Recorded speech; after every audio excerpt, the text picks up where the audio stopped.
साथियों नमस्कार। साथियों 69,000 शिक्षक भर्ती का जो फैसला है, जिसको हम बेसब्री से इंतजार कर रहे थे, वह फैसला आ चुका है और उसमें हम आरक्षित वर्ग के लोग, SC OBC के लोग जीत चुके हैं। जो ATRE का मामला था, जो सिंगल बेंच से हम जो हार चुके थे, उस फैसले को डबल बेंच ने पलट दिया है। साथियों जब सुनवाई चल रही थी तो हमको लग रहा था कि जिस प्रकार हम लोग के साथ डबल बेंच में सरकार द्वारा जो कोर्ट में खेल किया गया था, सरकार के दबाव में जो ऑर्डर दिया गया था, कहीं ऐसा ना हो डबल बेंच में भी ऐसा हो जाए। लेकिन मैं तारीफ़ करूंगा डबल बेंच के दोनों जजों की। उन्होंने पूरी ईमानदारी से, और जो उत्तर प्रदेश का आरक्षण अधिनियम 1994 है, जो नियम है बेसिक भर्ती का, उस पर पूरी ईमानदारी से इन्होंने जो फैसला दिया है, तो उन दोनों जजों को बहुत बहुत जो है धन्यवाद। बिना किसी दबाव में और पूरी ईमानदारी से उस फैसले को दिया।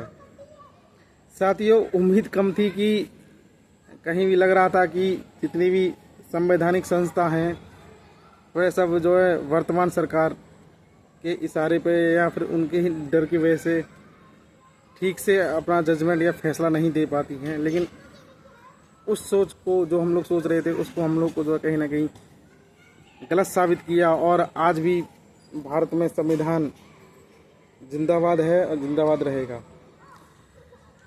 और ख़ास तौर से मैं जो है डॉक्टर भीमराव अम्बेडकर जी को नमन करता हूँ, जिनकी संविधान की वजह से हम दलित पिछड़ों को नौकरियाँ मिलती हैं, रोज़गार मिलता है और मान सम्मान मिलता है।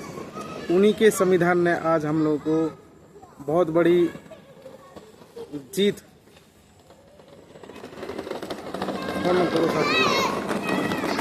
की दहलीज पर लाकर खड़ा कर दिया है। साथियों इस फैसले से हम लोग को एक नया जीवनदान मिला है। सभी टीम, जितनी भी टीम लड़ी थी 69 शिक्षक भर्ती में आरक्षित वर्ग की तरफ से, सभी टीमों को बहुत बहुत बधाई। क्योंकि इस समय यह केस जीतना बहुत ज़रूरी था। और ख़ास तौर पर अगर इस केस को हम यहाँ से हारते तो सरकार कहीं ना कहीं जो है, जो मनुवादी सरकार है, वह दलित पिछड़ों के खिलाफ इस समय काम कर रही है। अगर ATRE हम लोग हार जाते तो अगर हारने के बाद इस फैसले के आड़ में भविष्य में जो हमारे बच्चे आएंगे या फिर हमारे छोटे भाई आएंगे, उनको कहीं ना कहीं ओवरलैप करने से रोका जाता।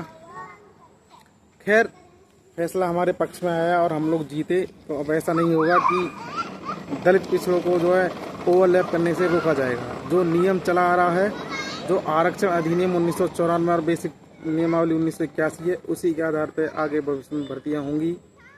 सभी को बहुत बहुत बधाई। साथियों 69 शिक्षक भर्ती का डबल बेंच में जो ऑर्डर आया है, उसमें पूरी भर्ती की जो लिस्ट है उसको जो है रद्द कर दिया है। साथ ही ऑर्डर में दिया है कि जो अवैध हैं उनको, जो वर्तमान सत्र चल रहा है उसमें उनको ना छेड़ा जाए, जिससे कि जो पढ़ने वाले विद्यार्थी हैं उनके साथ उनका जो है उनकी पढ़ाई कहीं ना कहीं डिस्टर्ब ना हो। तो उनको इस सत्र में अभी बाहर नहीं किया जाएगा। लेकिन हाँ, उनको इस सत्र के बाद बाहर कर दिया गया है। तो ये बहुत बड़ी खबर है कि नई लिस्ट बनाकर आरक्षण अधिनियमों का पालन होगा।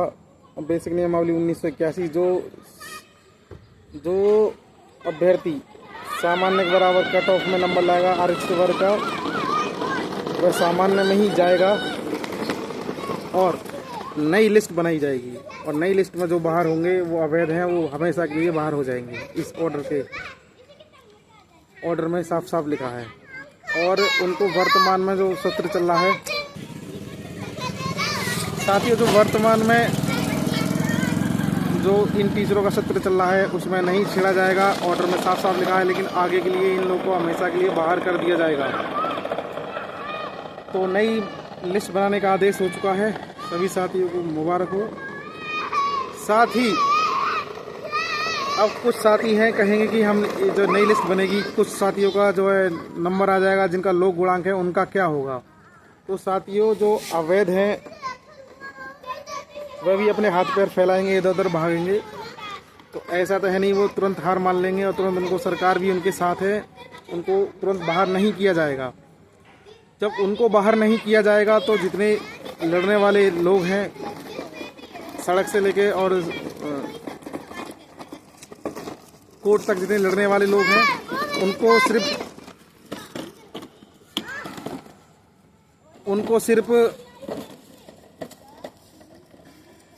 उनको ही नहीं रखा जाएगा।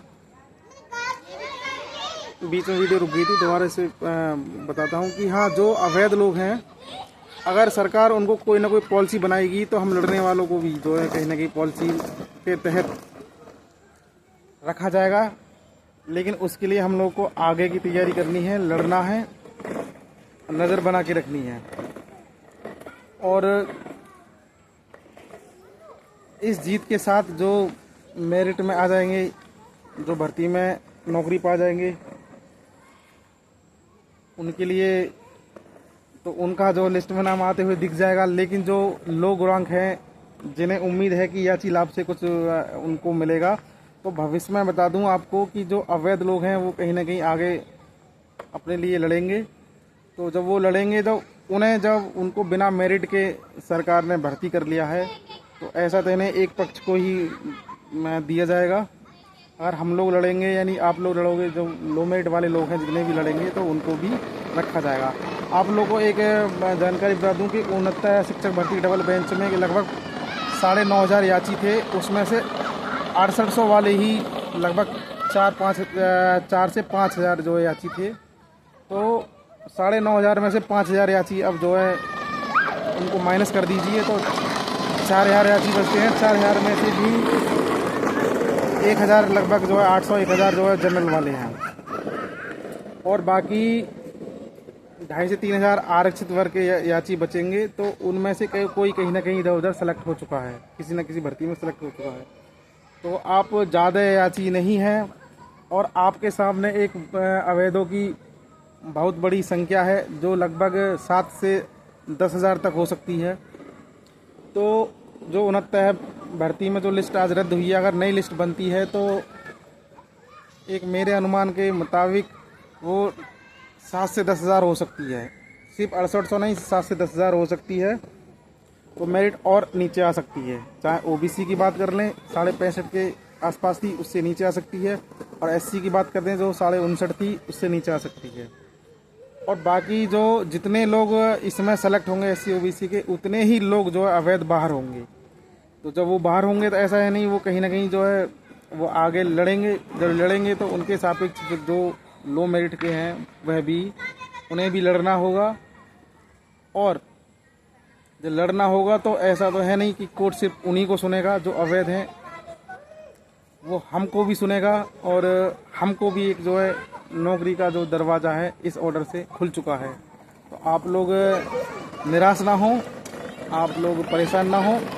इस ऑर्डर से हम लोग को कहीं ना कहीं एक जो है नौकरी, जो कम लो मेरिट वाले लोग हैं उनको कहीं ना कहीं एक रास्ता खुल गया है। आप लोग को लड़ते रहना है, आप लोग को नौकरी अवश्य मिलेगी।